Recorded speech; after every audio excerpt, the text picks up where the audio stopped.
Yenə mən Anar Usta, növbəti işimizi müştərimizə təhvil verdik. Keçən səfər bu həmən kompleksi natamam vəziyyətdə çəkib paylaşmışdım. İndi divarın qabancıqları vurulub, manqalın lakı vurulub.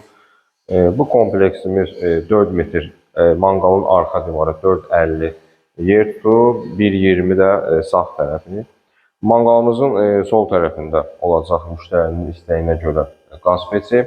Qaz peçinin yanında manqal, manqalın içi 1,30, 25 şişlik. Manqalın da yanında kürə. Kürənin içi 80-in 70-ə. 80-in 70-ə kürədir. İndi bunun qazı çəkiləcək. Kürənin qapısının üstünə yüksək istiyə davamlı kraska vurulub. Kürənin qapısının üstündə termometri, bu da kürənin içinin havalandırması üçün klapan. Kürənin də yanında olacaq işçi stolu. Manqalımızın içində o da davamlı işıq. Manqalımız tam hazır vəziyyətdə.